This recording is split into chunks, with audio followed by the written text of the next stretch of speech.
Malam sudah larut di menteng. Heningnya terasa pekat. Hanya terpecah oleh dengung pelan pendingin ruangan dan gesekan pensil Anya di atas kertas kalkir. Di ruang kerjanya yang luas, di lantai 2 sebuah rumah besar yang selalu terasa kosong, ia membenamkan diri dalam garis-garis dan angka. Sebuah desain fasad hotel butik di Bali terbentang di hadapannya, menuntut presisi dan imajinasi. Disinilah dunianya, di antara perhitungan struktur dan keindahan bentuk. Di sini, ia adalah sang pencipta, bukan sekadar bayangan. Cahaya dari lampu meja menyorot wajahnya yang fokus. Pada usia 28 tahun, Anya telah menorehkan namanya sendiri di dunia arsitektur Jakarta. Karyanya, yang memadukan modernisme tropis dengan sentuhan kearifan lokal, telah menghiasi beberapa majalah desain ternama. Ia mandiri, pekerja keras, dan memiliki reputasi sebagai seorang profesional yang bisa diandalkan.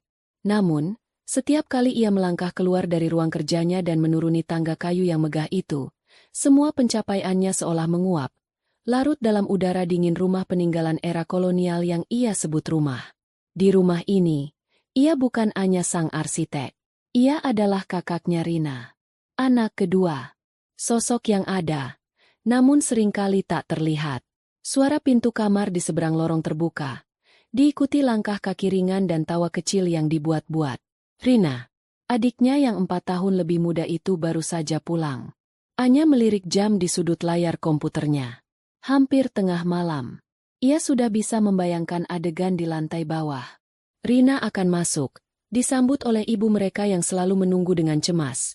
Seolah Rina adalah seorang putri raja yang baru kembali dari perjalanan berbahaya, bukan sekadar mahasiswi populer yang pulang dari kafe mahal di Senopati. Anya menghela napas, mencoba mengembalikan fokusnya pada gambar di atas meja. Tapi percuma. Suara manja Rina yang bercerita tentang harinya sudah merayap naik, menembus lantai kayu yang tebal. Ia bisa mendengar ibunya menimpali dengan nada penuh kekaguman. "Oh ya, sayang, hebat sekali kamu bisa jadi panitia acara sebesar itu." Atau, "Tentu saja mereka memilih kamu, siapa lagi yang lebih pantas?" Anya memutar kursinya, menatap keluar jendela besar yang menghadap taman belakang. Gelap, sama seperti perasaannya. Ia ingat saat usianya 17 tahun, ia memenangkan kompetisi desain tingkat nasional untuk siswa SMA. Ia berlari pulang, piala di tangan, jantung berdebar kencang karena bangga. Ia menemukan ibu dan ayahnya di ruang tengah. Sebelum ia sempat membuka mulut, ibunya lebih dulu berkata, "Anya, tolong panggil Rina. Lihat, nilai baletnya sempurna." Ia dapat peran utama di pementasan akhir tahun. Hari itu, pialanya terasa berat dan dingin. Ia meletakkannya begitu saja di kamar, di belakang tumpukan buku. Ayahnya memang memberinya selamat setelah itu, sebuah pelukan hangat dan senyum tulus yang selalu menenangkannya. Tapi pujian ibunya, pengakuan yang paling ia dambakan, tidak pernah datang. Perhatian ibunya sudah tersedot habis oleh prestasi Rina yang lebih gemerlap, lebih feminin, lebih mudah dipamerkan kepada teman-teman sosialitanya. Dulu ia berpikir itu hanya imajinasinya, kecemburuan seorang kakak. Tapi seiring waktu, pola itu menjadi semakin jelas. Saat Anya lulus cum laude dari universitas, perayaannya digabung dengan pesta ulang tahun Rina yang ke-19, yang tentu saja menjadi pusat perhatian. Saat Anya berhasil mendapatkan proyek besar pertamanya, ibunya hanya berkomentar, "Jangan terlalu lelah bekerja, nanti kamu cepat tua. Lihat Rina, pintar merawat diri." Rina, di mata ibunya, adalah sebuah mahakarya. Cantik, populer, dan tahu cara memanipulasi orang dengan pesonanya. Ia adalah cerminan dari apa yang mungkin ibunya inginkan untuk dirinya sendiri di masa muda. Sementara Anya, dengan dunianya yang serius, dengan ambisinya yang sunyi, adalah sebuah anomali. Ia adalah anak ayahnya. Ayahnya, seorang pria bijaksana yang membangun bisnis propertinya dari nol, selalu memperlakukannya dengan adil. Beliau yang melihat bakat menggambar Anya dan memberikannya meja gambar pertama. Beliau yang diam-diam menyimpan kliping koran tentang setiap pencapaian Anya di laci mejanya. Namun, Kebijaksanaannya seringkali tak berdaya melawan bias terang-terangan yang ditunjukkan istrinya. Ayah lebih sering memilih diam, mungkin untuk menjaga keharmonisan rumah tangga, sebuah keharmonisan yang menurut Anya palsu dan rapuh. Suara langkah kaki menaiki tangga. Anya cepat-cepat memutar kursinya kembali ke meja, berpura-pura sibuk. Ia tidak ingin ada interaksi malam ini. Ia terlalu lelah. Pintu ruang kerjanya diketuk pelan sebelum didorong terbuka. Rina menjulurkan kepalanya. Senyum manis terpasang di wajahnya yang sempurna. Kak Anya, belum tidur? Belum. Ada deadline. Jawab Anya singkat, tanpa menoleh. Wow, rajin banget. Kata Rina dengan nada yang terdengar seperti pujian tapi terasa seperti sindiran. Ia melangkah masuk. Aroma parfum mahalnya langsung memenuhi ruangan, mengalahkan bau kertas dan tinta yang menenangkan. Aku tadi ketemu teman-teman di SCBD. Seru banget. Oh iya, katanya mereka mau bangun kafe baru di Kemang. Butuh arsitek. Mungkin kakak tertarik? Anya berhenti menggambar. Ia menoleh pada adiknya. Tawaran itu terdengar baik, tapi ia tahu ada udang di balik batu. Rina tidak pernah melakukan sesuatu tanpa pamrih. Terima kasih informasinya. Nanti aku cari tahu. Iya, cari tahu aja. Siapa tahu cocok. Rina bersandar di kusen pintu, menyilangkan lengannya. Gaunnya yang modis memeluk tubuhnya dengan pas. Tadi ibu cerita, katanya kakak mau tunangannya sama Kak Bima. Topik beralih begitu cepat. Anya merasakan sedikit getaran di hatinya. Bima. Nama itu adalah udara segar di tengah pengapnya rumah ini. Masih rencana. Rina tersenyum lagi. Kali ini lebih lebar. Akhirnya. Aku ikut senang deh. Kak Bima kan baik. Ganteng. Pengusaha lagi. Cocok sama kakak. Semoga aja dia betah ya sama kakak yang super serius ini. Rina tertawa kecil. Seolah itu adalah lelucon yang lucu. Anya merasakan pipinya menghangat. Sebuah tusukan kecil yang familiar. Pujian yang dibungkus dengan penghinaan. Ia memilih untuk tidak merespons. Ia hanya membalikan badan dan kembali menatap gambarnya. Aku harus selesaikan ini, Rin. Besok pagi harus presentasi. Oke, si sibuk. Rina mengangkat tangan tanda menyerah. Selamat bekerja. Jangan lupa tidur. Nanti muncul keriput loh. Ia pun menutup pintu, meninggalkan Anya sendirian dengan aroma parfumnya yang tertinggal dan gema kata-katanya yang menyakitkan. Anya memejamkan mata sejenak. Ia tidak membenci Rina. Setidaknya, ia berusaha keras untuk tidak membencinya. Ia hanya lelah. Lelah menjadi pembanding. Lelah merasa tidak cukup baik. Lelah terus-menerus diabaikan di tempat yang seharusnya menjadi tempat paling aman baginya. Rumah mewah di jantung Jakarta ini terasa lebih seperti museum yang dingin daripada sebuah rumah. Setiap sudutnya dipenuhi kenangan akan momen-momen di mana ia merasa menjadi nomor 2. Foto keluarga di dinding ruang tengah. Rina selalu di tengah, diapit oleh ayah dan ibu, sementara Anya berdiri sedikit di samping. Piano besar yang tak pernah ia sentuh lagi sejak gurunya lebih memuji bakat menyanyi Rina yang pas-pasan. Ia menatap goresan pensil di atas kertas. Garis-garis yang tegas dan lurus. Sebuah struktur yang kokoh dan bisa diandalkan. Seperti itulah ia membangun hidupnya di luar sana. Ia membangun gedung, membangun reputasi, membangun benteng pertahanan di sekeliling hatinya. Tapi setiap kali ia pulang, benteng itu seolah runtuh. Bayang-bayang Rina, bayang-bayang ekspektasi ibunya, selalu berhasil merembes masuk melalui celah-celahnya. Ia mendambakan sebuah tempat di mana ia bisa menjadi dirinya sendiri seutuhnya, tanpa harus bersaing, tanpa harus membuktikan apapun. Sebuah tempat di mana ia adalah pusat dari dunianya sendiri. Dan ia pikir, ia telah menemukannya. Tempat itu ada pada Bima. Gedung-gedung pencakar langit di sepanjang Jalan Sudirman berkilauan di bawah matahari pagi. Anya mengemudikan mobilnya dengan kecepatan sedang, membelah kemacetan Jakarta yang sudah menjadi sarapannya setiap hari. Namun pagi ini, suasana hatinya terasa ringan. Setiap meter mobilnya menjauh dari rumah di Menteng, beban di pundaknya seolah ikut terangkat. Ia memutar lagu favoritnya, Sebuah melodi instrumental yang menenangkan, membiarkan musik mengisi kabin mobil dan mengusir sisa-sisa percakapan semalam dengan Rina. Tujuannya adalah sebuah apartemen modern di Jakarta Selatan. Unit di lantai 21 dengan pemandangan kota yang tak terhalang. Itu bukan sekadar tempat tinggal. Itu adalah surga kecilnya, oasenya, yang ia bangun bersama Bima. Ia bertemu Bima hampir 2 tahun lalu di sebuah pameran properti. Saat itu, Anya sedang menjaga stan firma arsitektur tempatnya bekerja. Ia ingat betul, ia sedang menjelaskan detail maket sebuah resor kepada klien potensial ketika seorang pria mendekat. Pria itu tidak bertanya tentang harga atau potensi investasi. Ia justru bertanya tentang filosofi di balik desain atap joglo yang dimodifikasi. Pertanyaannya cerdas dan menunjukkan ketertarikan yang tulus. Pria itu adalah Bima. Bima, seorang pengusaha rintisan di bidang teknologi finansial, memiliki karisma yang memikat. Ia tidak hanya tampan, tapi juga memiliki tatapan mata yang seolah bisa melihat langsung ke dalam jiwa Anya. Malam itu, mereka menghabiskan waktu berjam-jam berbicara tentang segala hal, mulai dari arsitektur Le Corbusier hingga masa depan ekonomi digital di Indonesia.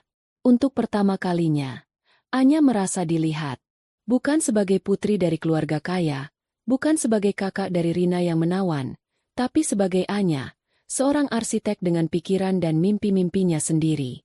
Hubungan mereka berkembang dengan cepat dan alami. Bima adalah antitesis dari semua drama di keluarganya. Ia suportif, penuh perhatian, dan yang terpenting, ia mengagumi Anya karena otaknya, bukan karena latar belakangnya. Ia akan mendengarkan dengan sabar saat Anya mengeluhkan revisi klien yang tak masuk akal, atau merayakan dengan gembira saat desain Anya memenangkan penghargaan. Bersamanya, Anya bisa menjadi dirinya yang paling rapuh sekaligus yang paling kuat. Apartemen itu adalah bukti cinta dan komitmen mereka. Mereka memilihnya bersama, merancangnya bersama. Anya, tentu saja, yang memimpin proses desain interior. Ia menciptakan ruang yang terbuka, hangat, dengan banyak cahaya alami dan sentuhan material kayu dan tanaman hijau. Berbeda 180 derajat dari rumahnya di Menteng yang formal, kaku, dan penuh perabotan berat warisan keluarga. Di apartemen ini, setiap sudut memiliki cerita mereka. Rak buku yang mereka rakit bersama di akhir pekan, meja makan tempat mereka sering berbagi cerita sambil menikmati makan malam sederhana, balkon kecil tempat mereka biasa duduk di malam hari, memandangi kerlip lampu kota sambil merajut mimpi. Pagi itu, saat Anya masuk ke dalam apartemen menggunakan kartu aksesnya, ia disambut oleh aroma kopi yang baru diseduh. Bima sedang berdiri di dapur, hanya mengenakan celana pendek dan kaos oblong, rambutnya masih sedikit acak-acakan. Ia tersenyum begitu melihat Anya. Senyum yang selalu berhasil meluluhkan semua kekhawatiran Anya. "Selamat pagi, arsitek kesayanganku," sapanya. Suaranya serak khas bangun tidur. Ia berjalan mendekat dan memberikan sebuah kecupan lembut di kening Anya. "Aku buatkan kopi." Anya meletakkan tas kerjanya dan memeluk Bima erat. Ia menghirup aroma tubuh Bima yang familiar, campuran kopi dan sabun. Di pelukan inilah ia merasa pulang. "Terima kasih. Semalam aku lembur sampai larut." "Aku tahu. Makanya aku tidak menelepon, tidak mau mengganggu," kata Bima sambil mengangsurkan sebuah cangkir. "Presentasi hari ini?" Anya mengangguk, menyesap kopinya. "Sempurna." "Iya. Proyek hotel di Bali. Semoga klien suka dengan konsep barunya." "Pasti suka." Bima menatapnya dengan yakin. "Semua karya kamu luar biasa. Kamu hanya perlu percaya diri." Kata-kata itu sederhana, tapi bagi Anya, itu adalah segalanya. Sebuah penegasan yang jarang ia dapatkan di rumah. Mereka sarapan bersama di meja bar dapur, membicarakan rencana hari itu. Bima akan bertemu dengan beberapa investor potensial untuk startupnya, sementara Anya akan menghadapi kliennya. Di sela-sela obrolan tentang pekerjaan, mereka menyelipkan candaan-candaan kecil dan rencana untuk akhir pekan. Nonton film, mencoba restoran baru, atau mungkin hanya bermalas-malasan di apartemen. Kehidupan mereka adalah sebuah ritme yang indah. Mereka adalah dua orang ambisius yang saling mendorong untuk menjadi versi terbaik dari diri mereka, sambil tetap menyediakan ruang aman bagi satu sama lain untuk beristirahat dan menjadi rentan. Apartemen itu adalah saksi bisu dari semua itu. Di sanalah mereka merayakan keberhasilan kecil, saling menghibur saat menghadapi kegagalan, dan merencanakan masa depan. Pertunangan adalah langkah logis berikutnya. Bima melamarnya 3 bulan lalu di balkon apartemen mereka, dengan latar belakang gemerlap Jakarta. Tidak ada kemewahan yang berlebihan, hanya mereka berdua, sebuah cincin yang indah, dan janji untuk membangun kehidupan bersama. Bagi Anya, itu lebih dari cukup. Ia akhirnya akan memiliki keluarganya sendiri, sebuah keluarga yang ia bangun dari nol, berdasarkan cinta dan rasa saling menghargai. Ia akan lepas dari bayang-bayang di rumah Menteng.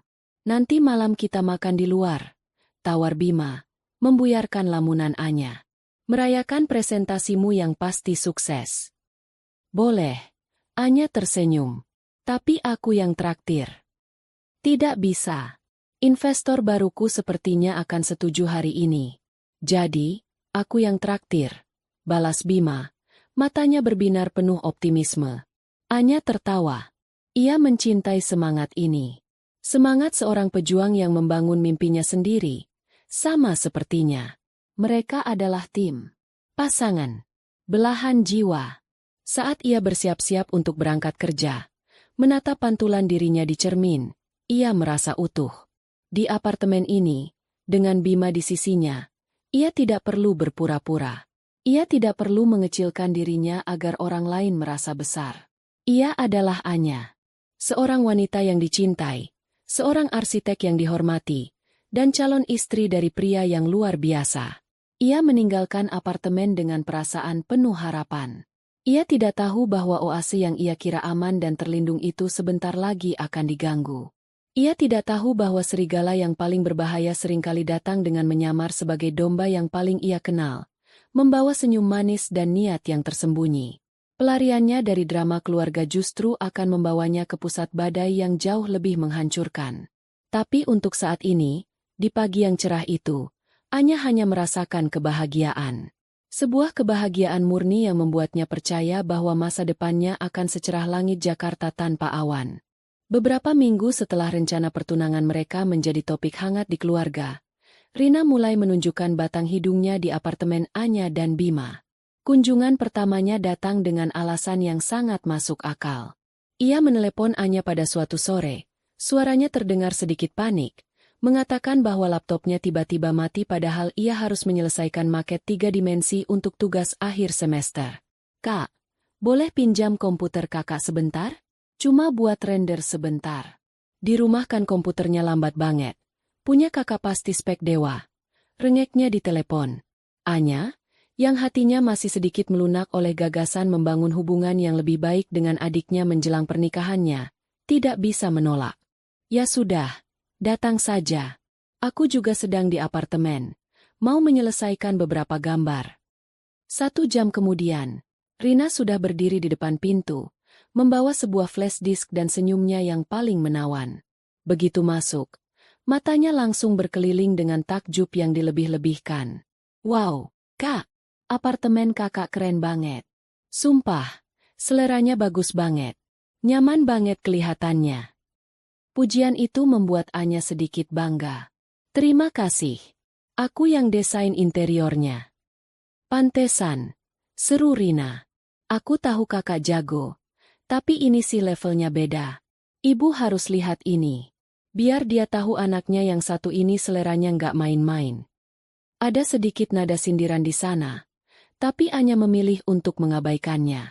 Ia mengantar Rina ke ruang kerja kecil di sudut apartemen dan membantunya memindahkan data.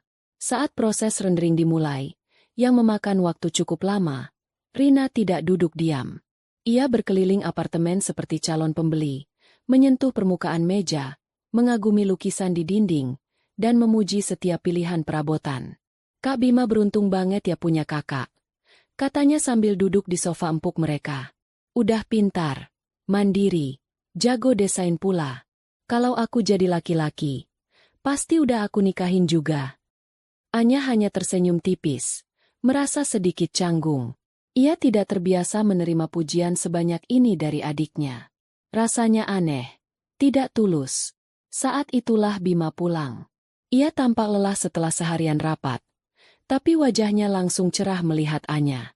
Namun, senyumnya sedikit terkejut saat melihat Rina duduk manis di sofa mereka. Ada Rina.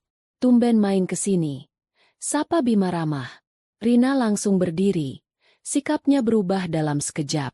Ia menjadi lebih hidup, lebih genit. Iya, Kak Bima. Lagi numpang kerja tugas nih sama si jenius ini. Katanya sambil menunjuk Anya dengan dagunya. Kakak apa kabar? Kelihatannya capek banget. Begitulah, namanya juga merintis usaha. Jawab Bima sambil meletakkan tas kerjanya. Tapi keren banget loh, Kak. Punya startup sendiri di umur segini. Teman-temanku banyak yang kagum sama kakak. Rina melanjutkan, matanya berbinar-binar. Anya memperhatikan interaksi mereka dari ambang pintu ruang kerja. Bima, yang biasanya tenang, tampak sedikit salah tingkah dipuji seperti itu. Ia tertawa kecil. Bisa saja kamu. Ini juga masih berjuang kok. Justru itu yang bikin inspiratif. Timpal Rina cepat. Berjuang dari nol. Nggak kayak orang lain yang tinggal nerusin usaha orang tua. Sebuah pukulan telak yang entah ditujukan untuk siapa, tapi berhasil membuat suasana sedikit canggung. Anya melangkah maju untuk mencairkan suasana. Sudah selesai rendernya? Tanyanya pada Rina. Sudah, Kak. Terima kasih banyak ya. Rina mengambil flash disknya. Kalau gitu aku pamit pulang dulu. Maaf ya sudah mengganggu waktu kalian berdua. Tidak apa-apa. Main saja lagi kalau mau. Kata Bima spontan. Sebuah undangan yang terasa terlalu tulus. Anya melihat Rina tersenyum penuh kemenangan. Pasti, Kak. Terima kasih tawarannya. Setelah Rina pergi, apartemen terasa lebih sunyi. Adikmu ternyata seru juga ya. Komentar Bima sambil melonggarkan dasinya. Aku kira dia tipe yang sombong. Ternyata ramah. Dia memang bisa sangat ramah kalau ada maunya. Jawab Anya pelan. Hampir seperti gumaman. Hus, jangan begitu sama adik sendiri, tegur Bima lembut, lalu memeluknya dari belakang. Dia kan cuma mau akrab sama calon kakak iparnya. Anya menyandarkan kepalanya di dada Bima, mencoba meyakinkan dirinya sendiri bahwa Bima benar. Mungkin ia yang terlalu paranoid. Mungkin ia hanya memproyeksikan luka masa kecilnya pada situasi yang sebenarnya normal. Rina hanya ingin menjadi bagian dari kebahagiaannya. Itu saja. Namun, kunjungan itu ternyata bukan yang terakhir. Frekuensinya meningkat dengan cepat. Alasannya pun semakin dibuat-buat. Suatu hari ia datang karena, kebetulan lagi di dekat sini, mau numpang ke toilet. Di lain waktu, ia muncul dengan membawa sekotak martabak kesukaan Bima, dengan alasan, tadi beli kebanyakan, daripada mubazir. Ia akan duduk di sofa, menyetel televisi, dan mengobrol tanpa henti, membuat Anya sulit berkonsentrasi pada pekerjaannya. Dan obrolannya lebih sering ditujukan pada Bima. Ia akan bertanya tentang perkembangan startupnya dengan detail yang membuat Anya sendiri terkejut. Ia akan tertawa terbahak-bahak pada lelucon Bima yang menurut Anya biasa saja. Ia memposisikan dirinya sebagai pendengar yang paling antusias, pemandu sorak yang paling bersemangat. Anya mulai merasa seperti orang asing di rumahnya sendiri. Kehadirannya seringkali menjadi latar belakang dari interaksi antara tunangannya dan adiknya. Ia merasa tidak nyaman, tapi ia bingung bagaimana cara menyampaikannya pada Bima tanpa terdengar cemburu atau kekanak-kanakan. Setiap kali ia menunjukkan sedikit saja ketidaksenangan, Bima akan berkata, "Sayang, dia itu adikmu. Masa kita usir?" Suatu Sabtu sore, Anya dan Bima sedang bersantai di sofa, menikmati waktu berkualitas yang jarang mereka dapatkan. Tiba-tiba bel berbunyi. Rina. Kali ini ia datang dengan wajah panik, mengatakan ban mobilnya kempes di basement dan ia tidak tahu cara menggantinya. Bima, dengan sigap, langsung bangkit. Ya sudah, biar aku bantu. Aduh, maaf banget ya, Kak. Jadi merepotkan. Kata Rina dengan nada penuh sesal yang dibuat-buat. Anya menawarkan diri untuk ikut, tapi Bima berkata, "Kamu di sini saja, sayang. Di basement panas. Sebentar kok." Mereka turun berdua. 1 jam berlalu. Anya mulai gelisah. Mengganti ban tidak mungkin selama itu. Ia mencoba menelepon Bima, tapi tidak diangkat. Akhirnya, ia memutuskan untuk menyusul ke basement. Dari kejauhan, di dekat mobil Rina, ia melihat mereka. Ban mobil sudah terpasang. Tapi mereka tidak sedang bersiap-siap untuk naik. Mereka berdiri berdekatan, tertawa. Rina menyentuh lengan Bima dengan akrab, dan Bima tidak menghindar. Mereka terlihat seperti pasangan, bukan seperti calon kakak dan adik ipar. Jantung Anya terasa seperti diremas. Ia bersembunyi di balik pilar beton, mengamati. Ia melihat Bima mengatakan sesuatu yang membuat Rina tertawa lepas. Lalu dengan gerakan cepat, Rina berjinjit dan mencium pipi Bima. "Terima kasih banyak ya, Kak." Suaranya terdengar riang. Bima tampak terkejut. Tapi ia hanya tersenyum canggung dan menggaruk tengkuknya. Anya segera berbalik badan dan berjalan cepat kembali ke lift. Napasnya tersengal. Itu hanya ciuman di pipi. Sebuah ucapan terima kasih. Tapi kenapa rasanya begitu salah? Kenapa tatapan mata adiknya terlihat begitu penuh arti? Saat mereka kembali ke apartemen, Anya berpura-pura tidak terjadi apa-apa. Tapi malam itu, ia tidak bisa tidur. Benih kecurigaan yang coba ia kubur dalam-dalam kini mulai bertunas. Ia mulai memperhatikan hal-hal kecil.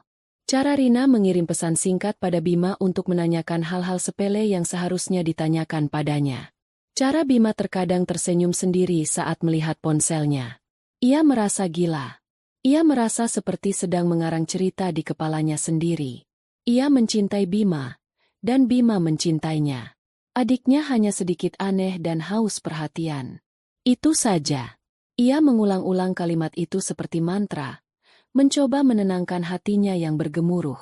Ia tidak mau merusak oasenya dengan kecurigaan tak berdasar. Ia sudah terlalu lama mendambakan kebahagiaan ini untuk menghancurkannya sendiri. Ia memilih untuk percaya, untuk menutup mata, berharap bahwa serigala yang ia curigai hanyalah seekor domba yang tersesat. Langit Jakarta di bulan November adalah sebuah kanvas kelabu yang muram. Awan-awan hitam menggantung rendah, membuat udara terasa berat dan lengket. Hawa panas yang terperangkap terasa menyesakan, seolah kota itu sedang menahan napas, menunggu badai yang akan datang untuk membersihkan segalanya. Suasana itu sangat cocok dengan perasaan Anya selama beberapa minggu terakhir. Ada sesuatu yang salah. Sebuah tegangan tak kasat mata di udara apartemennya. Di antara senyum Bima dan tawa Rina, kecurigaannya tumbuh menjadi monster sunyi di dalam kepalanya. Ia menjadi lebih pendiam, lebih pengamat. Ia melihat bagaimana Bima sekarang lebih sering meletakkan ponselnya dengan layar menghadap ke bawah. Ia mendengar Bima kadang menerima telepon dan berjalan ke balkon untuk bicara. Suaranya pelan.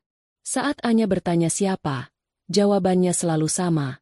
Rekan kerja, atau calon investor. Alasan yang masuk akal, tapi entah kenapa terasa hampa. Puncaknya datang pada suatu Selasa malam.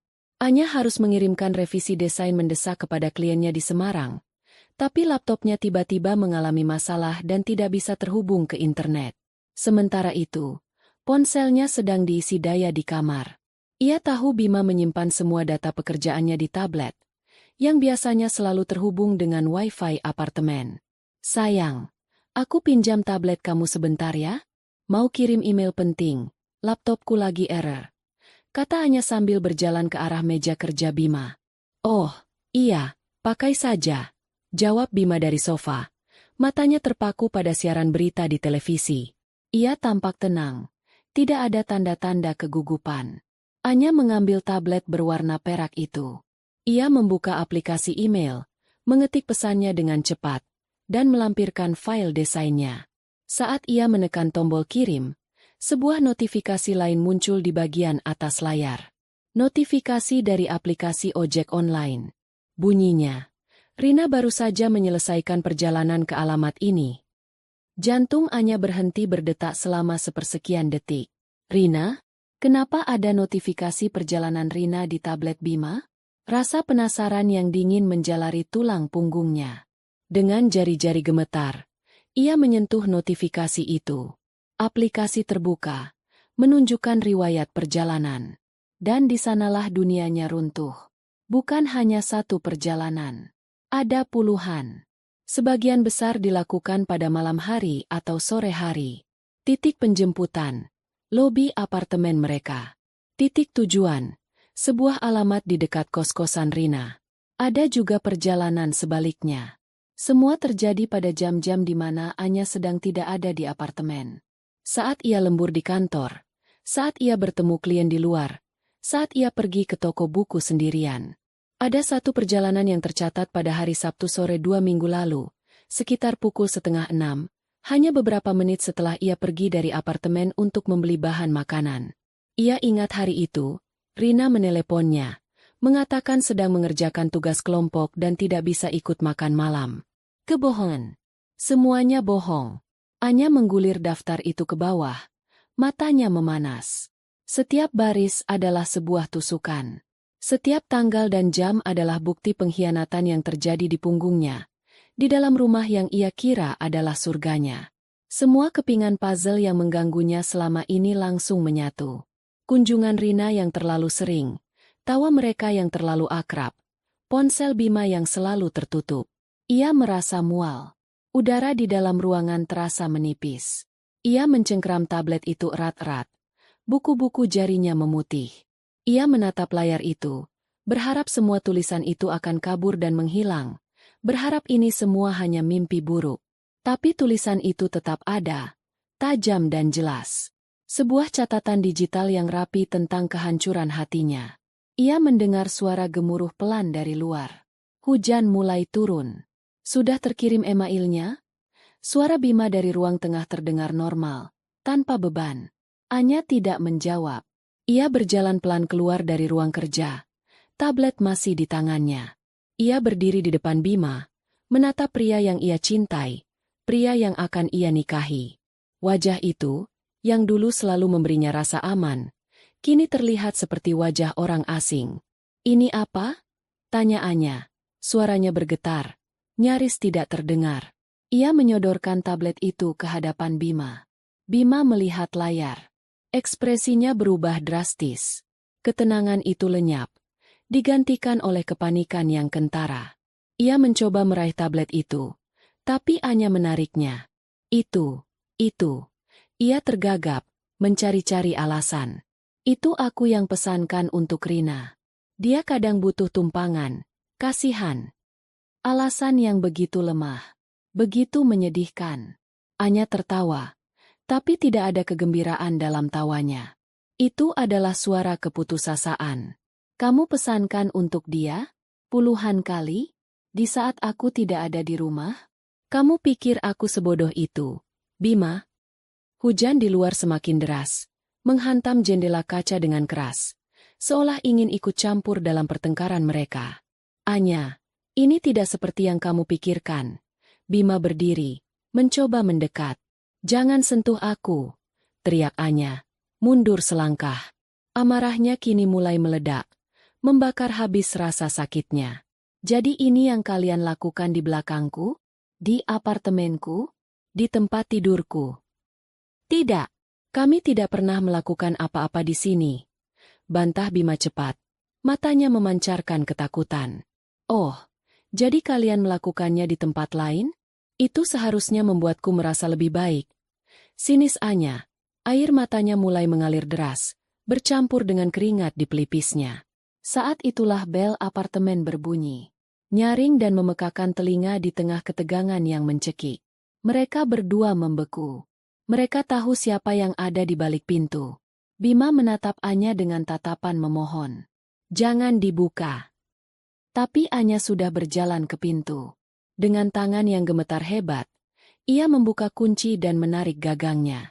Di sana, berdiri Rina, sedikit basah karena hujan, tersenyum ceria. "Kak, hujannya deras banget. Aku..." Senyumnya memudar saat melihat wajah Anya yang basah oleh air mata dan tatapan matanya yang penuh kebencian. Ia melirik ke dalam, melihat Bima yang berdiri pucat pasi. Ia langsung mengerti. Ia tertangkap basah. "Masuk," kata Anya. Suaranya dingin seperti es. Rina ragu-ragu, lalu melangkah masuk. Anya menutup pintu dengan keras. Sekarang mereka bertiga terperangkap di dalam ruangan itu. Sementara di luar, badai mengamuk. "Jadi begini kelakuan kalian?" Anya menatap mereka bergantian. "Kamu," ia menunjuk Rina, "adikku sendiri. Kamu datang ke rumahku, memakan makananku, berpura-pura baik padaku. Sementara kamu menusukku dari belakang dengan tunanganku sendiri." "Kak, aku bisa jelaskan." Rina memulai, suaranya gemetar. "Jelaskan apa? Jelaskan bagaimana kamu bisa begitu tega? Aku ini kakakmu. Satu-satunya hal di dunia ini yang kumiliki dan tidak kamu miliki adalah dia." Anya menunjuk Bima. "Dan kamu merebutnya juga. Apa kamu sebegitu tidak puasnya dengan semua yang sudah kamu dapatkan?" "Ini bukan salahku sepenuhnya." Rina tiba-tiba meninggikan suaranya, mencoba membela diri. "Kak Bima yang mulai.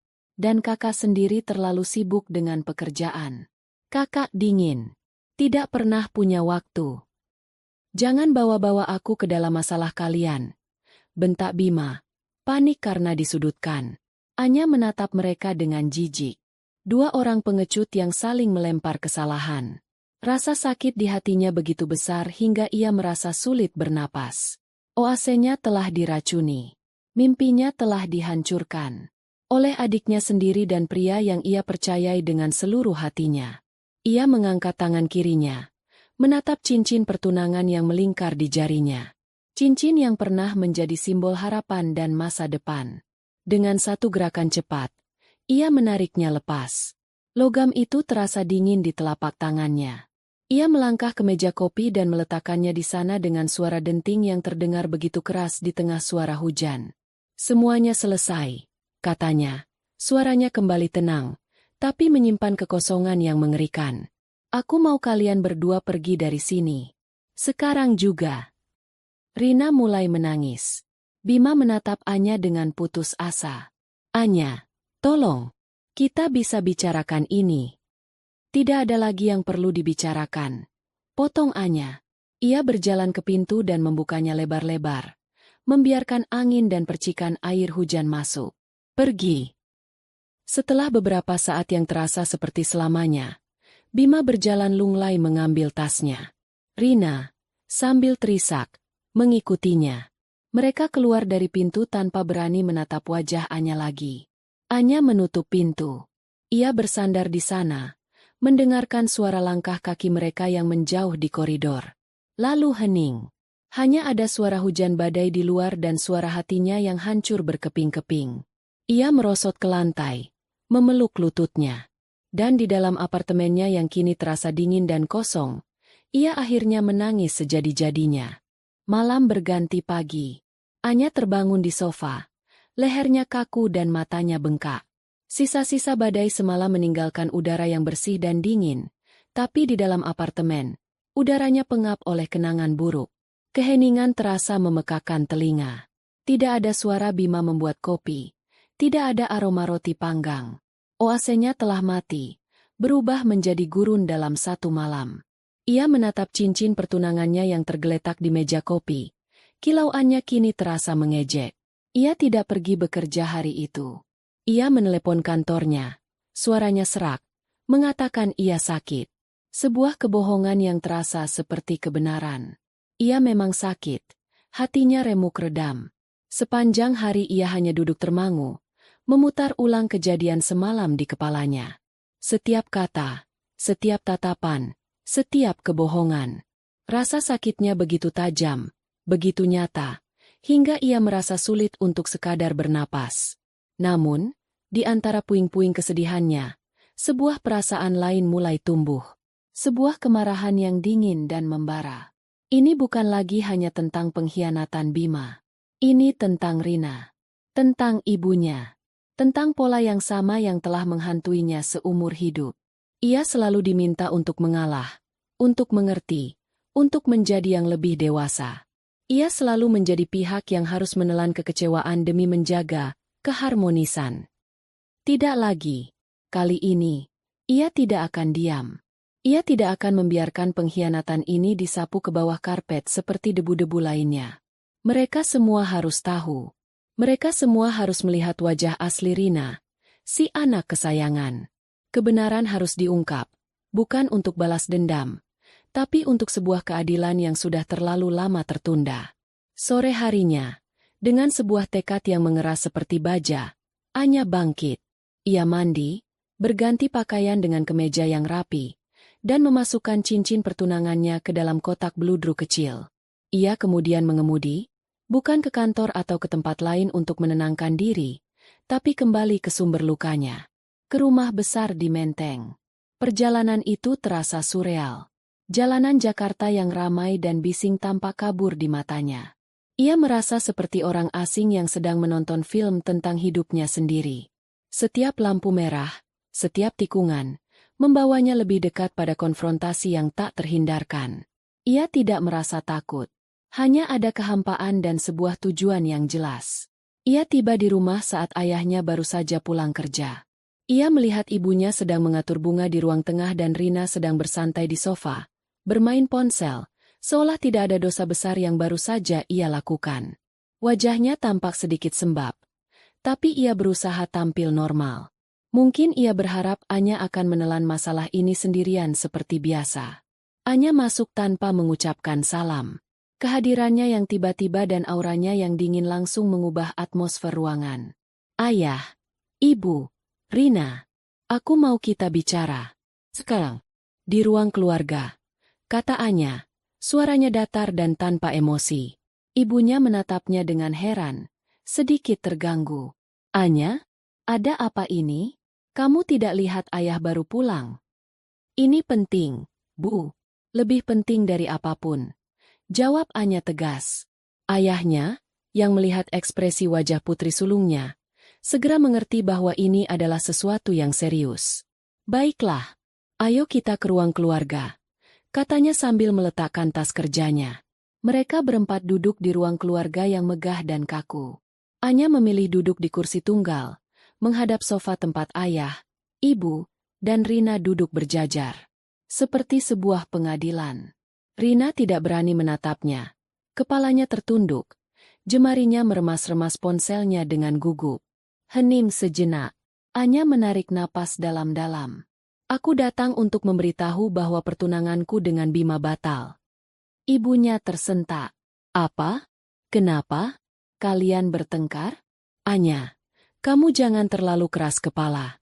Masalah kecil jangan dibesar-besarkan. Anya menatap ibunya dengan tatapan dingin. Ini bukan masalah kecil, Bu.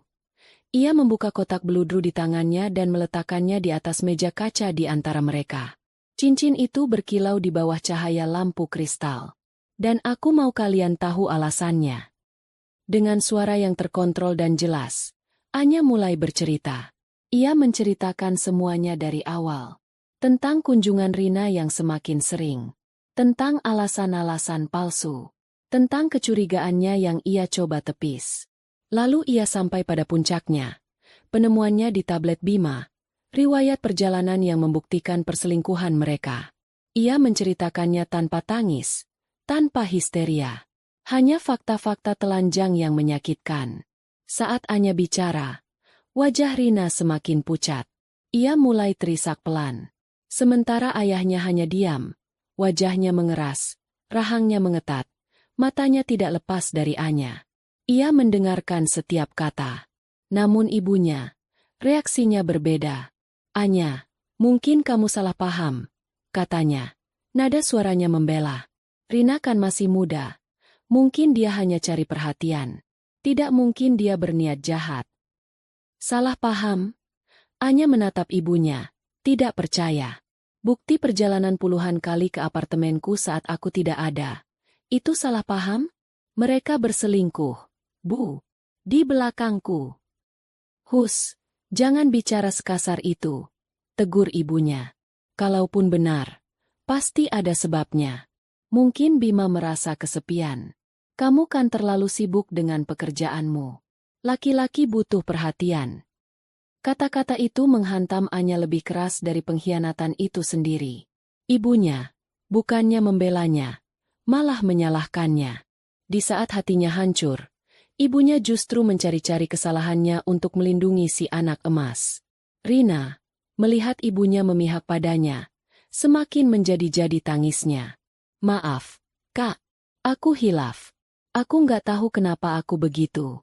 Kak Bima, dia baik banget sama aku. Rengeknya, mencoba memainkan peran korban. Itulah saatnya kesabaran Anya habis. Cukup. Suaranya bergema di ruangan itu, membuat semua orang terdiam. Aku tidak butuh permintaan maafmu yang palsu, Rin. Dan aku tidak butuh ibu menyalahkanku untuk menutupi kelakuan anak kesayanganmu. Ia menatap lurus ke arah ibunya. Seumur hidupku, aku selalu merasa jadi nomor 2 di rumah ini. Semua tentang Rina.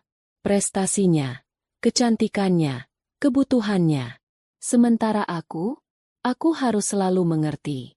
Aku harus selalu jadi yang kuat. Bahkan saat aku akhirnya menemukan kebahagiaanku sendiri, orang yang paling ibu sayangi ini merebutnya. Dan ibu masih membelanya? Apa ibu sadar betapa dalamnya ibu sudah menyakitiku? Air mata akhirnya mengalir di pipi Anya. Tapi itu adalah air mata kemarahan, bukan kesedihan. Ruangan itu sunyi senyap. Isak tangis Rina berhenti. Wajah ibunya pias, terkejut oleh ledakan emosi putrinya yang selama ini selalu pendiam. Lalu, sang ayah, yang sejak tadi hanya menjadi pendengar, akhirnya angkat bicara. Suaranya rendah, tapi penuh dengan getaran amarah yang ditahan. Cukup, Ma, katanya pada istrinya. Nadanya tidak menerima bantahan. Apa kamu tidak dengar apa yang Anya katakan? Apa kamu tidak lihat rasa sakitnya? Ia menoleh pada Rina. Tatapannya begitu tajam hingga Rina bergidik ketakutan. Dan kamu, Rina, ayah sangat kecewa. Lebih dari yang bisa kamu bayangkan. Tidak ada alasan apapun yang bisa membenarkan perbuatanmu. Kamu tidak hanya mengkhianati kakakmu, kamu telah menghancurkan kepercayaan keluarga ini. Kemudian, ia melakukan sesuatu yang tidak pernah Anya duga. Ia berdiri, berjalan menghampiri Anya, dan berlutut di samping kursinya. Ia mengambil tangan Anya dan menggenggamnya. Erat, Anya, katanya pelan. Matanya menatap lurus ke mata putrinya. Maafkan ayah. Ayah yang salah. Ayah terlalu banyak diam. Ayah membiarkan ketidakadilan ini terjadi di bawah atap rumah ayah sendiri. Ayah melihatnya, tapi ayah tidak berbuat cukup untuk menghentikannya. Rasa sakitmu ini juga tanggung jawab ayah. Kamu tidak sendirian. Nak, ayah ada di pihakmu. Sepenuhnya. Lanjutnya. Itulah momennya. Sebuah pengakuan. Sebuah validasi yang Anya dambakan seumur hidupnya. Bukan dari ibunya, tapi dari ayahnya. Dan itu sudah lebih dari cukup. Isak tangisnya pecah. Tapi kali ini terasa berbeda. Ada sedikit kelegaan di dalamnya. Bebannya terasa sedikit terangkat. Sidang keluarga itu berakhir dengan sebuah keretakan yang dalam. Sang ayah berdiri dan menyatakan bahwa akan ada konsekuensi serius untuk perbuatan Rina. Lalu ia berjalan menuju ruang kerjanya, meninggalkan ketiga wanita itu dalam keheningan yang berat. Anya tahu, babak baru dalam hidupnya akan segera dimulai. Babak di mana keadilan akhirnya akan menemukan jalannya, meskipun hatinya masih harus menanggung goresan luka yang dalam. Keesokan paginya, rumah di Menteng terasa seperti medan perang setelah pertempuran usai. Udaranya beku, syarat dengan ketegangan yang tak terucap. Sang ibu mengurung diri di kamar, menolak untuk bicara dengan siapapun. Mungkin sedang merajuk karena otoritasnya sebagai pelindung Rina telah dilucuti. Rina sendiri tidak berani keluar dari kamarnya, kecuali untuk ke kamar mandi. Ia seperti hantu di rumahnya sendiri. Sang ayah tidak membuang waktu. Setelah sarapan dalam diam, yang hanya dihadiri olehnya dan Anya, ia meminta Rina untuk menemuinya di ruang kerja. Bukan sebuah permintaan, melainkan sebuah perintah. Anya sedang duduk di ruang tengah, mencoba membaca buku tapi pikirannya melayang, ketika ia melihat adiknya berjalan ragu-ragu menuju ruang kerja ayahnya. Pintunya tertutup, tapi tidak rapat. Anya tidak berniat menguping, tapi keheningan rumah membuat suara dari dalam ruangan itu terdengar samar-samar. Konfrontasi antara ayah dan Rina tidak diwarnai teriakan. Anya hanya mendengar suara ayahnya yang tenang, tegas, dan dingin. Suara seorang direktur yang sedang mengevaluasi kinerja karyawannya yang paling buruk. Duduk. Perintah ayahnya terdengar jelas.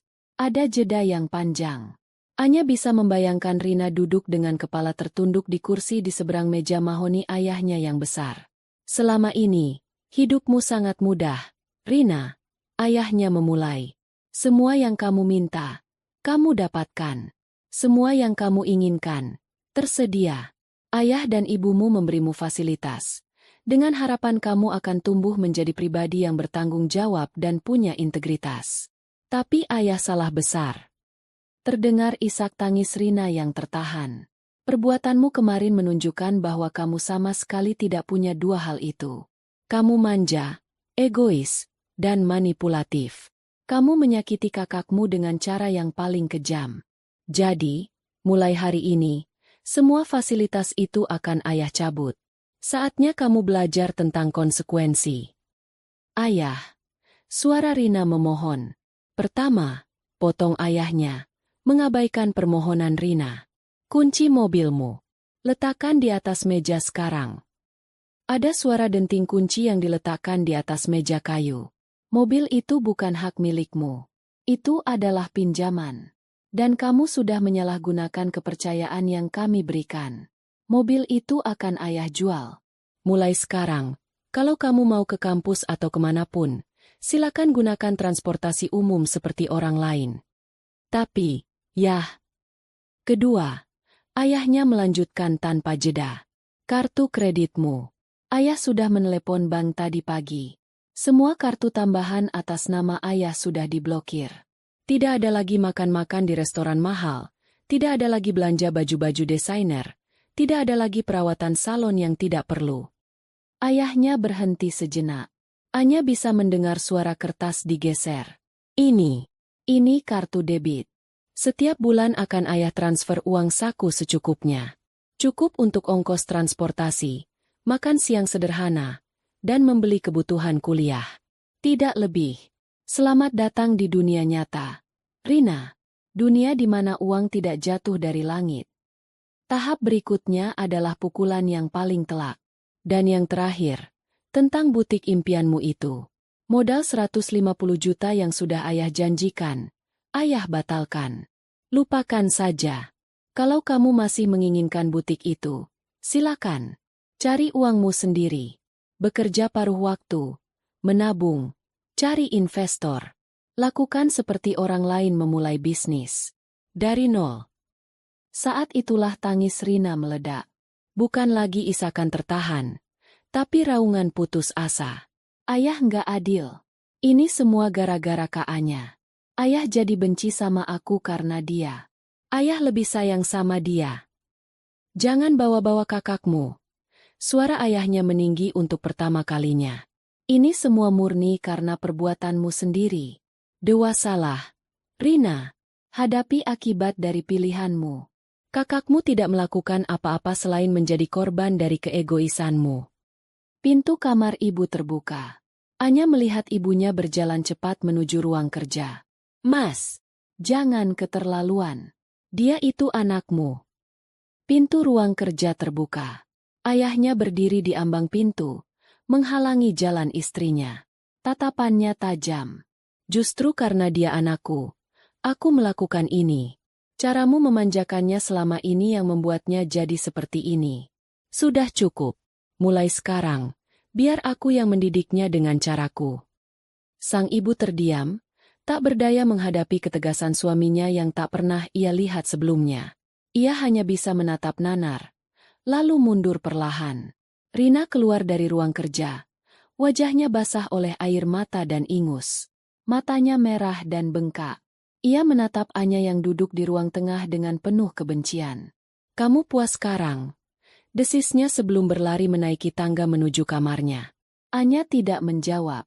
Ia tidak merasa puas. Ia tidak merasa menang. Ia hanya merasa hampa. Melihat kemewahan adiknya dilucuti satu persatu tidak mengembalikan hatinya yang utuh. Tidak menghapus bayangan pengkhianatan Bima. Hukuman ini hanyalah konsekuensi logis dari sebuah perbuatan buruk. Tidak lebih. Dalam beberapa hari berikutnya, perubahan di rumah itu sangat terasa. Tidak ada lagi suara deru mobil sport Rina di pagi hari. Yang ada hanyalah Rina yang mengeluh sambil menunggu ojek online di teras. Tidak ada lagi kantong-kantong belanja dari butik ternama. Yang ada hanyalah Rina yang menatap nanar isi lemari pakaiannya. Teman-teman sosialitanya perlahan menjauh saat tahu ia tidak bisa lagi mentraktir mereka atau pergi ke tempat-tempat mahal. Karma telah datang menjemput Rina. Bukan dalam bentuk kutukan mistis, tapi dalam bentuk nilai tukar rupiah yang dingin dan tanpa ampun. Ia dipaksa untuk hidup mandiri untuk pertama kalinya. Dipaksa untuk merasakan sedikit saja dari kerasnya dunia yang selama ini hanya ia lihat dari balik kaca mobilnya yang nyaman. Anya mengamati semua itu dari kejauhan. Ia sudah memutuskan untuk pindah sepenuhnya ke apartemennya, meskipun tempat itu masih terasa menyakitkan. Ia butuh ruang untuk dirinya sendiri. Ia melihat penderitaan Rina, tapi ia tidak merasakan belas kasihan. Bukan juga kebencian. Hanya sebuah jarak yang sangat jauh. Ia sadar bahwa kehancuran Rina tidak akan bisa membangun kembali kebahagiaannya. Itu adalah dua hal yang berbeda. Perjalanan Rina untuk menebus kesalahannya adalah urusannya sendiri. Sementara perjalanan Anya untuk menyembuhkan lukanya adalah sebuah jalan sunyi yang harus ia tempuh sendirian. Beberapa minggu berlalu sejak malam sidang keluarga. Bagi Anya, waktu terasa berjalan aneh. Terkadang merayap lambat di tengah malam yang sepi di apartemennya. Terkadang berlari kencang saat ia mencoba menenggelamkan diri dalam pekerjaan. Apartemen yang dulu menjadi oasenya kini lebih terasa seperti mausoleum. Sebuah monumen megah yang menyimpan kenangan akan cinta yang telah mati. Setiap sudutnya berbisik tentang Bima dan Rina. Sofa tempat mereka bertiga pernah tertawa. Dapur tempat ia pernah melihat adiknya merayu tunangannya. Balkon tempat Bima melamarnya. Semua terasa tercemar. Ia mencoba bekerja, tapi konsentrasinya buyar. Garis-garis yang ia gores di atas kertas terasa bengkok dan tak berarti. Ia kehilangan nafsu makan.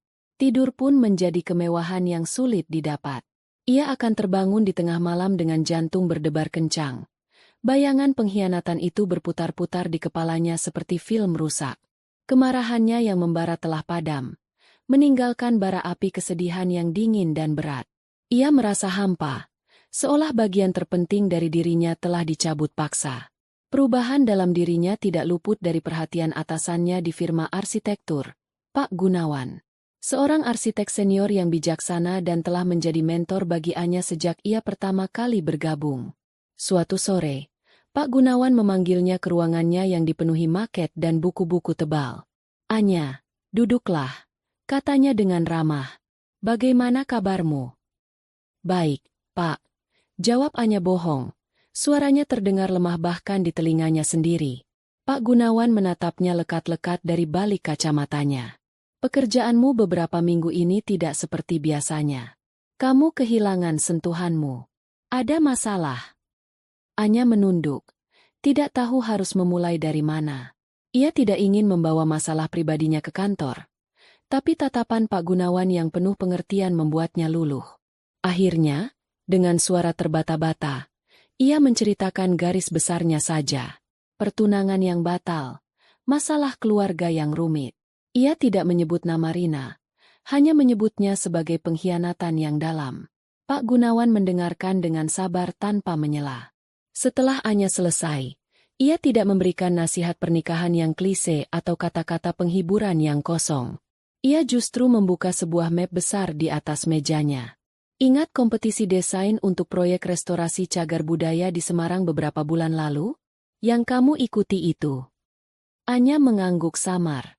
Ia hampir melupakan kompetisi itu. "Klien baru saja mengumumkan pemenangnya pagi ini," kata Pak Gunawan. Sebuah senyum tipis terukir di wajahnya. "Selamat, Anya. Desain kamu yang menang." Mereka sangat terkesan dengan konsep menghidupkan kembali sang ratu yang kamu ajukan. Untuk sesaat, Anya tidak merasakan apa-apa.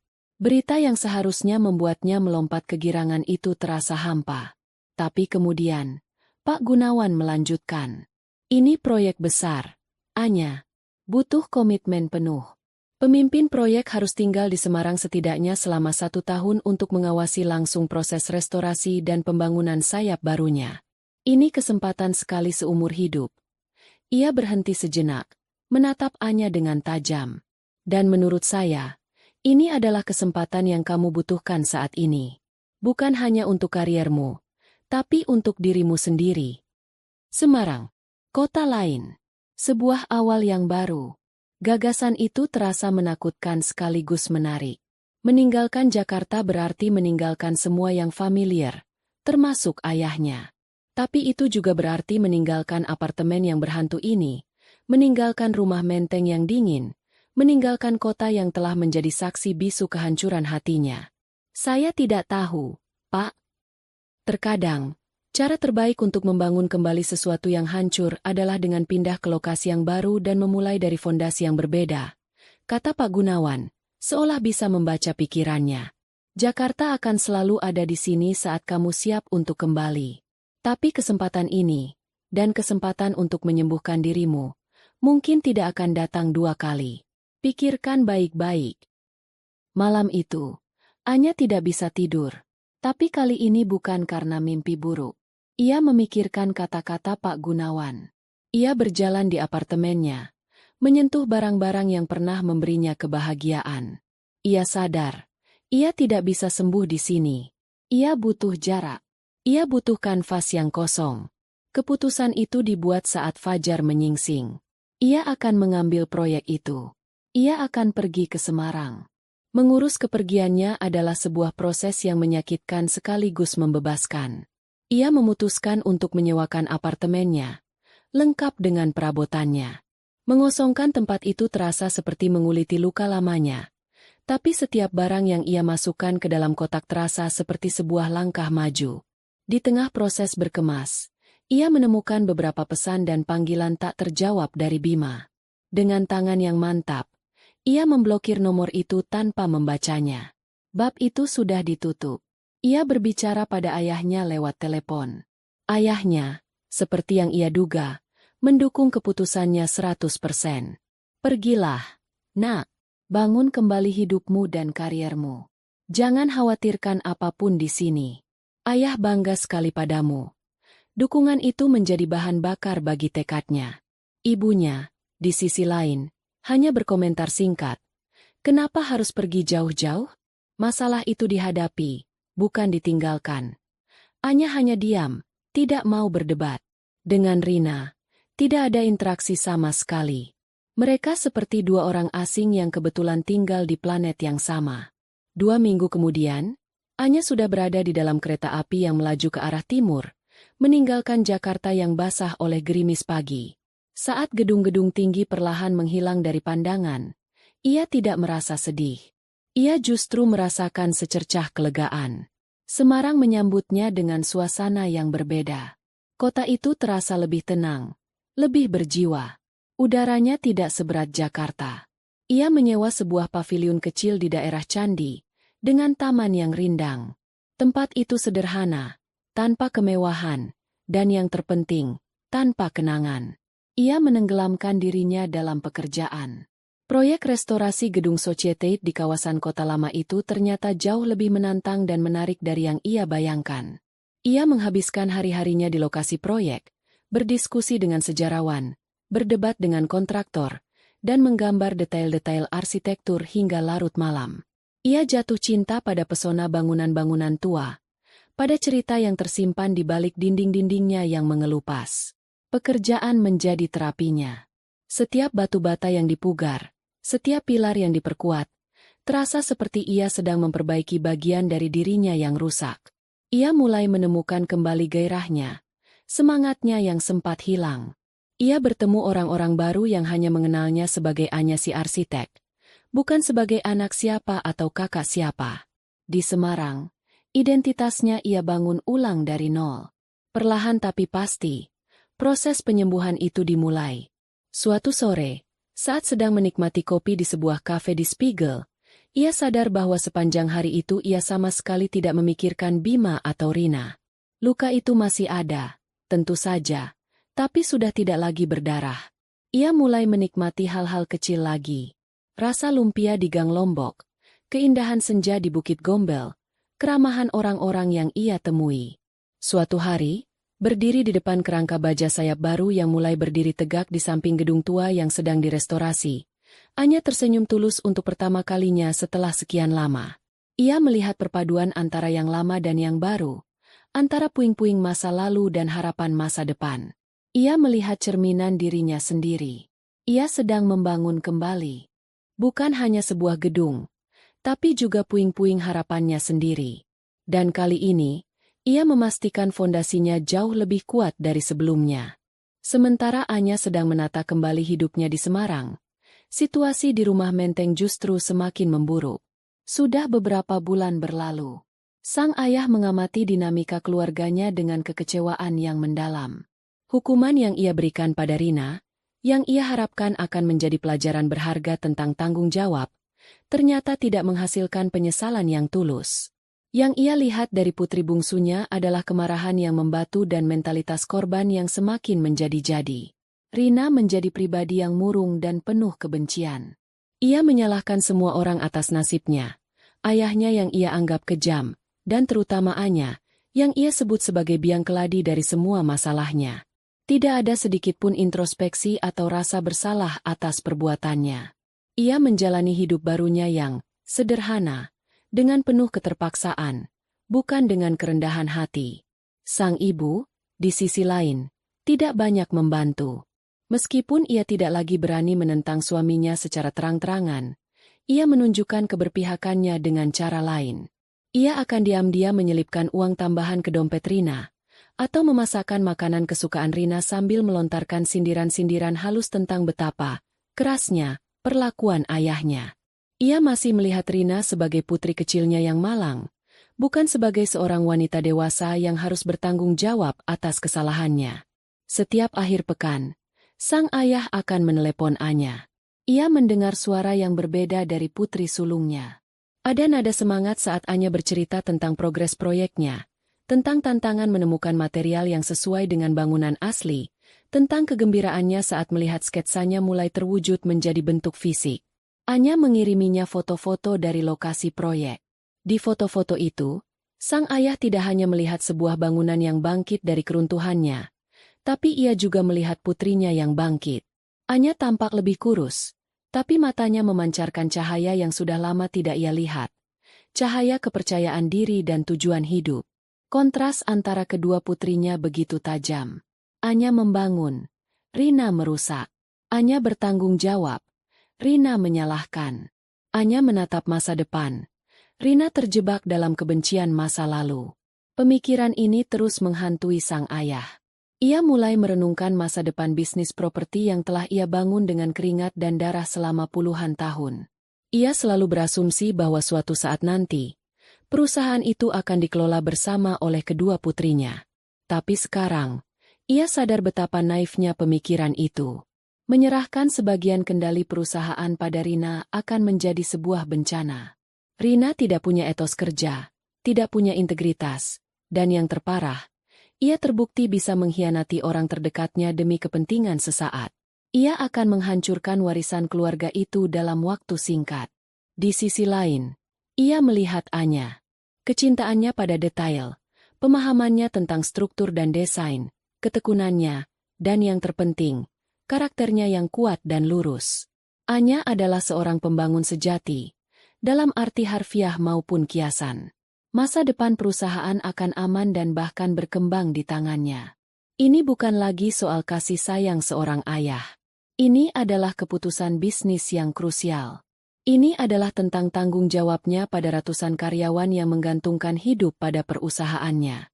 Ini tentang menjaga warisan hidupnya agar tidak hancur di tangan yang salah. Setelah berhari-hari bergulat dengan pikirannya, sang ayah membuat sebuah keputusan yang berat dan radikal.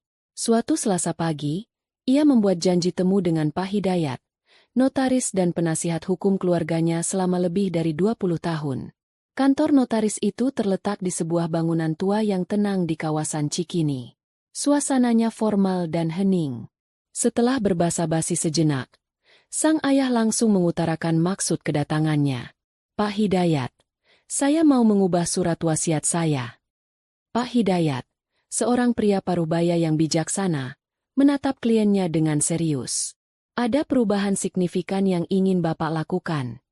Sangat signifikan, jawab sang ayah.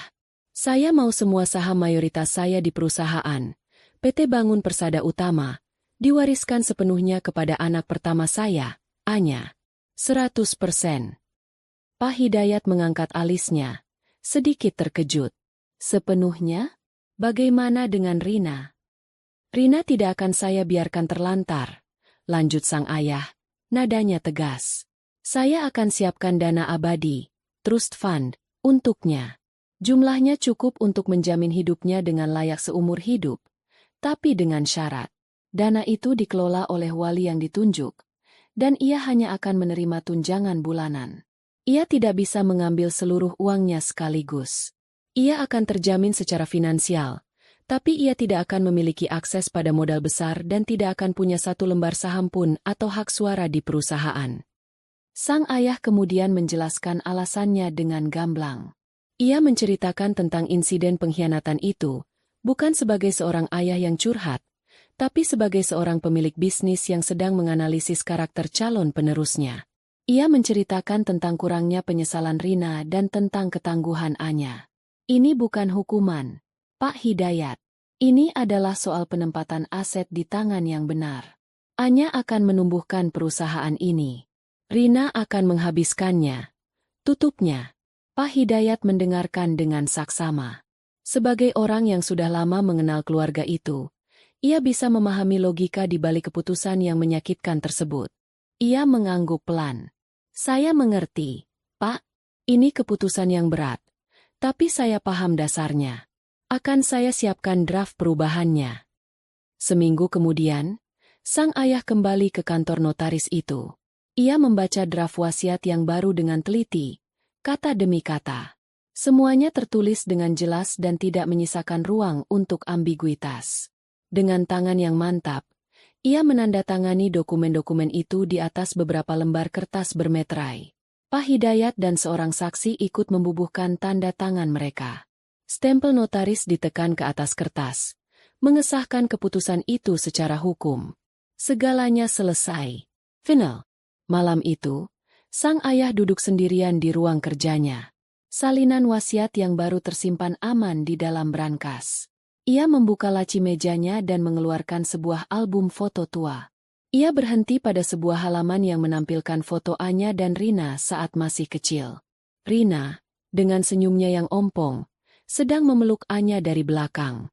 Anya, yang lebih serius, tersenyum tipis sambil memegang tangan adiknya. Mereka terlihat begitu akrab, begitu polos. Sebuah rasa sedih yang mendalam menyelimuti hatinya. Untuk mengamankan masa depan warisannya, ia terpaksa harus meresmikan keretakan di dalam keluarganya. Ia telah memberikan keadilan dan tanggung jawab yang besar pada satu putrinya, dan memberikan pelajaran paling pahit pada putrinya yang lain. Ia hanya bisa berharap, suatu saat nanti, mereka berdua akan mengerti. Musim kemarau mencapai puncaknya di Semarang. Matahari bersinar terik, memantulkan panas dari jalanan aspal dan bangunan-bangunan tua di kota lama. Sudah hampir setahun sejak Anya pindah. Proyek restorasinya berjalan lancar, bahkan lebih cepat dari jadwal. Sayap bangunan baru sudah berdiri kokoh. Fasadnya yang modern namun selaras menciptakan dialog yang indah dengan bangunan utama yang bersejarah. Pekerjaan itu telah menyerap seluruh energi dan perhatiannya, dan terbukti menjadi penyembuh yang paling efektif. Anya yang sekarang bukanlah Anya yang meninggalkan Jakarta setahun lalu. Ia lebih tangguh, lebih tenang, dan yang terpenting, lebih damai dengan dirinya sendiri. Ia telah menemukan ritme hidup yang baru.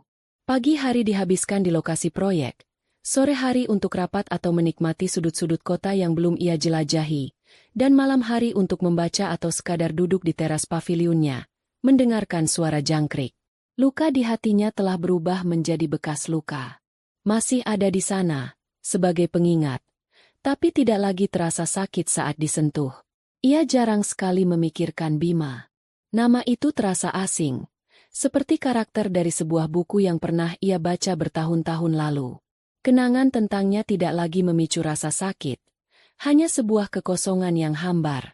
Ia menjaga komunikasi yang hangat dengan ayahnya. Mereka rutin bertukar kabar setiap akhir pekan. Dari ayahnya, ia mendengar potongan-potongan cerita tentang apa yang terjadi di Jakarta. Tentang ibunya yang perlahan mulai menerima keputusan suaminya, meskipun hubungan mereka masih terasa canggung. Dan tentang Rina. Cerita tentang Rina selalu samar-samar. Ayahnya seolah enggan untuk menceritakannya secara detail. Anya hanya tahu bahwa Rina masih tinggal di rumah, masih berjuang dengan kehidupan barunya, dan sepertinya tidak menunjukkan banyak perubahan ke arah yang lebih baik. Anya tidak pernah bertanya lebih jauh. Itu bukan lagi urusannya. Di sisi lain, kehidupan Rina di Jakarta adalah sebuah spiral yang terus menurun. Setelah fasilitas mewahnya dicabut, ia mendapati dirinya terasing dan tidak berdaya. Teman-teman sosialitanya, yang dulu selalu mengelilinginya, menghilang satu persatu. Mereka tidak lagi tertarik pada seorang Rina yang tidak bisa mentraktir, tidak punya mobil, dan tidak punya cerita seru tentang liburan ke luar negeri. Ia mencoba mencari pekerjaan paruh waktu di beberapa butik, mengandalkan penampilannya yang menarik. Tapi ia tidak pernah bertahan lama. Ia tidak terbiasa diperintah, tidak punya etos kerja, dan selalu datang terlambat. Hubungannya dengan Bima juga tidak berjalan mulus. Pada awalnya, setelah mereka berdua diusir dari apartemen Anya, mereka mencoba menjalin hubungan. Rina berpikir Bima adalah tiketnya untuk kembali ke kehidupan nyaman. Ia pindah ke apartemen Bima yang tidak semewah milik Anya. Tapi hubungan yang dimulai dari pengkhianatan tidak memiliki fondasi yang kuat. Tanpa kemewahan yang bisa Rina tawarkan dan tanpa sosok Anya sebagai pembanding yang membuatnya merasa tertantang, pesona Rina di mata Bima mulai memudar. Bima melihat sisi lain dari Rina yang tidak pernah ia lihat sebelumnya. Sisi yang manja, penuntut, dan malas. Rina mengharapkan Bima untuk membiayai gaya hidupnya, untuk menggantikan semua yang telah ayahnya cabut. Sementara Bima, yang startupnya ternyata tidak secerah yang ia ceritakan, mulai merasa terbebani. Pertengkaran menjadi menu sehari-hari mereka. Bima menuduh Rina materialistis, sementara Rina menuduh Bima tidak sesukses yang ia kira. Akhirnya, setelah hanya beberapa bulan, Bima menyerah. Suatu hari, saat Rina sedang keluar, ia mengemasi semua barang Rina ke dalam beberapa kotak kardus dan meletakkannya di depan pintu apartemennya. Ia hanya meninggalkan sebuah pesan singkat, "Kita selesai. Jangan hubungi aku lagi." Ditinggalkan oleh Bima adalah pukulan terakhir yang menghancurkan Rina. Ia tidak punya pilihan selain kembali ke rumah menteng dengan membawa malu. Tapi masalahnya tidak berhenti di situ. Selama menjalin hubungan dengan Bima, ia diam-diam menggunakan uang saku dari ayahnya dan sedikit uang yang diselipkan ibunya bukan untuk kebutuhan hidup, melainkan untuk mencoba berinvestasi online dan bermain saham atas saran seorang teman, berharap bisa cepat kaya dan membuktikan pada ayahnya bahwa ia bisa sukses sendiri. Hasilnya bisa ditebak. Ia kehilangan semuanya.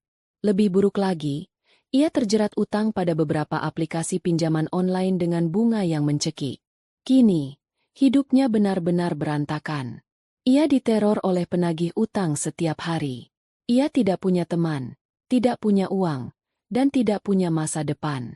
Kebanggaan dan kesombongannya telah terkikis habis, hanya menyisakan keputusasaan. Di tengah keterpurukannya, hanya ada satu nama yang terus muncul di benaknya. Satu-satunya orang yang mungkin masih punya hati untuk menolongnya. Kakaknya. Suatu Rabu malam, Anya baru saja selesai mandi setelah pulang dari lokasi proyek. Ia sedang mengeringkan rambutnya ketika ponselnya berdering. Nomor tidak dikenal. Biasanya ia akan mengabaikannya. Tapi entah kenapa malam itu ia merasa harus mengangkatnya. "Halo."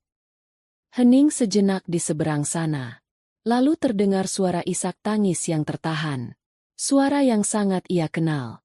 "Kak, ini aku, Rina." Jantung Anya seolah berhenti berdetak. Ia duduk di tepi tempat tidurnya. Handuk masih melingkar di kepalanya. Ia tidak mengatakan apa-apa, hanya menunggu. Kak, aku minta maaf. Suara Rina terdengar parau dan putus asa. Aku tahu aku salah. Aku jahat banget sama kakak. Gak ada kata maaf yang cukup buat nebus kesalahanku. Aku tahu itu. Tangisnya semakin menjadi-jadi. Hidupku hancur. Kak, hancur berantakan. Bima sudah ninggalin aku. Aku nggak punya teman. Dan aku punya banyak utang. Mereka nagih terus. Aku takut. Anya tetap diam. Ia mendengarkan setiap kata adiknya. Mencoba merasakan sesuatu. Tapi yang ia rasakan hanyalah sebuah ketenangan yang dingin. Tidak ada amarah. Tidak ada juga iba. Hanya ja. Aku tahu aku nggak pantas minta apa-apa dari kakak. Lanjut Rina di sela isak tangisnya. Tapi aku mohon. Tolong aku kali ini saja. Aku nggak tahu harus minta tolong sama siapa lagi. Ibu nggak bisa bantu. Dan aku nggak berani bilang sama ayah. Ayah pasti akan makin marah sama aku. Aku mohon, Kak, bicara sama ayah. Bujuk ayah supaya mau bantu aku lunasin utang ini. Sekali ini saja. Setelah itu, aku janji nggak akan ganggu hidup kakak lagi. Aku janji akan berubah. Aku mohon. Permintaan itu menggantung di udara. Sebuah permohonan dari masa lalunya yang kelam. Datang mengetuk pintu kedamaian yang baru saja ia bangun. Rina, adiknya, sedang berada di titik terendahnya, meminta seutas tali penyelamat. Anya memejamkan mata, menarik napas panjang. Ia teringat malam badai di apartemennya. Wajah Rina yang defensif, kata-katanya yang menyakitkan. Ia teringat bertahun-tahun hidup di bawah bayang-bayang adiknya. Dan ia teringat ketenangan yang ia rasakan di Semarang, di tengah puing-puing bangunan tua yang ia hidupkan kembali. Ia tahu apa yang harus ia katakan. Keheningan di ujung telepon terasa begitu pekat, hanya dipecah oleh isak tangis Rina yang mulai mereda, berubah menjadi napas yang tersengal-sengal penuh harap. Ia menunggu respons kakaknya, sebuah kata, iya, sebuah janji pertolongan, sebuah tanda bahwa masih ada sisa belas kasihan untuknya di dunia ini. Anya membuka matanya. Ia menatap pantulan dirinya di cermin lemari yang gelap. Ia melihat seorang wanita yang berbeda dari setahun yang lalu. Matanya tidak lagi memancarkan kesedihan atau kemarahan. Yang ada adalah sebuah keteduhan yang datang dari penerimaan. Ia telah berjalan melewati api dan tidak terbakar. Ia telah membangun kembali dunianya dari puing-puing, dan ia tidak akan membiarkan siapapun, bahkan adiknya sendiri, merobohkannya lagi. Aku sudah dengar semuanya, Rin, kata Anya akhirnya. Suaranya tenang, datar, tanpa getaran emosi sedikit pun. Ketenangan itulah yang justru terasa lebih menusuk daripada teriakan amarah. Kakak mau bantu aku, kan? Tanya Rina cepat. Secercah harapan terdengar dalam suaranya. Tidak. Jawab Anya singkat. Satu kata itu menghantam Rina seperti dinding beton. Hening. Bahkan suara napasnya pun seolah berhenti. Apa? Apa maksud kakak? Maksudku, tidak. Aku tidak akan membantumu. Aku tidak akan bicara pada ayah untukmu. Anya menjelaskan dengan sabar, seolah sedang menerangkan sesuatu yang sangat sederhana pada seorang anak kecil. Tapi, kenapa? Suara Rina bergetar karena tidak percaya. Aku ini adikmu. Kak, aku sudah minta maaf. Aku sudah di titik terendah. Aku tahu, kata Anya. Dan permintaan maafmu, aku mendengarnya. Mungkin suatu saat nanti, entah kapan, aku bisa benar-benar memaafkanmu di dalam hatiku. Tapi maaf itu bukan tombol reset, Rin. Maaf tidak secara otomatis mengembalikan kepercayaan. Dan maaf tidak menghapus konsekuensi dari perbuatanmu. Anya bangkit dari tempat tidur, berjalan pelan ke arah jendela yang terbuka, menatap langit malam Semarang yang cerah. Kamu bilang hidupmu hancur. Kamu bilang kamu punya utang. Itu semua bukan terjadi karena kutukan atau nasib buruk. Itu adalah hasil dari pilihan-pilihan yang kamu buat sendiri. Kamu memilih untuk mengkhianatiku. Kamu memilih untuk hidup bersama Bima. Kamu memilih untuk menghabiskan uangmu dengan tidak bijaksana dan berutang. Itu adalah masalahmu, bukan masalahku. Tapi aku nggak tahu harus bagaimana lagi. Jerit Rina putus asa. Kakak punya segalanya sekarang. Proyek besar. Ayah lebih sayang sama kakak. Apa salahnya kakak bantu adik kakak sendiri sedikit saja? Dulu, kata-kata seperti itu akan menyakiti Anya. Tuduhan bahwa ia punya segalanya akan membuatnya merasa bersalah. Tapi tidak lagi. Segalanya yang aku punya sekarang, Rin, aku membangunnya sendiri. Aku membangunnya dengan kerja kerasku, dengan air mataku, di atas reruntuhan kebahagiaan yang kamu dan Bima hancurkan. Kedamaian yang aku rasakan sekarang ini, aku memperjuangkannya dengan susah payah. Dan aku tidak akan merelakannya hanya karena kamu tidak mau menghadapi akibat dari perbuatanmu. Kamu mau aku bicara pada ayah? Lanjut Anya. Untuk apa? Agar ayah memberimu uang lagi? Agar kamu bisa kembali ke zona nyamanmu dan tidak pernah belajar apa-apa? Itu bukan menolong, Rin. Itu justru akan semakin menghancurkanmu. Jadi, kakak benar-benar nggak akan bantu aku. Bisik Rina. Suaranya terdengar kosong. Semua harapan di dirinya telah lenyap. Aku tidak akan membantumu dengan cara yang kamu mau, kata Anya, sedikit melembutkan nadanya. Tapi aku akan memberimu satu nasihat. Satu-satunya cara untuk keluar dari lubang yang kamu gali sendiri adalah dengan berhenti menyalahkan orang lain dan mulai memanjat. Hadapi penagih utangmu. Bicara pada ayah dengan jujur, bukan dengan memanipulasi perasaannya lewat aku. Terima kemarahannya. Terima konsekuensinya. Mulailah dari nol. Itu satu-satunya jalan. Hening panjang. Anya tahu kata-katanya keras. Tapi itu adalah kebenaran yang paling jujur dan paling berbelas kasihan yang bisa ia berikan. Menolong Rina dengan uang hanya akan melanggengkan siklus ketergantungan dan ketidakdewasaannya. Pertolongan sejati adalah dengan membiarkannya merasakan akibat dari perbuatannya hingga ke dasar, agar ia bisa belajar untuk bangkit dengan kekuatannya sendiri. Aku nggak bisa, isak Rina pelan. Kamu bisa. Kamu hanya belum mau mencoba, balas Anya. Selama ini kamu selalu berpikir kamu lemah dan butuh orang lain untuk menyelamatkanmu. Coba sekali saja, andalkan dirimu sendiri. Anya menarik napas. Ia tahu percakapan ini harus diakhiri. Aku harus pergi, Rin. Aku harap kamu menemukan jalanmu. Sebelum Rina sempat menjawab, Anya menutup teleponnya. Ia meletakkan ponselnya di atas meja. Layarnya menjadi gelap. Ia tidak merasa bersalah. Ia tidak merasa kejam. Ia merasa telah melakukan hal yang benar untuk dirinya sendiri dan, ironisnya, juga untuk Rina. Pintu menuju masa lalu, yang diwakili oleh Rina, telah ia tutup dengan rapat. Ia tidak menguncinya dengan amarah atau dendam, melainkan dengan kedewasaan dan sebuah pemahaman yang pahit bahwa sebagian orang harus dibiarkan tenggelam sejenak agar mereka bisa belajar berenang. Anya kembali menatap keluar jendela. Di kejauhan, lampu-lampu kota berkelip seperti bintang buatan. Ia tahu perjalanannya masih panjang. Bekas luka itu akan selalu ada.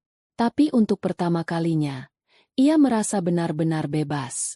Bebas dari bayang-bayang, bebas dari keharusan untuk menjadi penyelamat, bebas untuk menjadi arsitek bagi hidupnya sendiri. Ia memilih untuk melindungi kedamaian dirinya. Dan di dalam keheningan pavilionnya di Semarang, ia tahu bahwa itu adalah keputusan terbaik yang pernah ia buat. Babak lama dalam hidupnya telah benar-benar berakhir.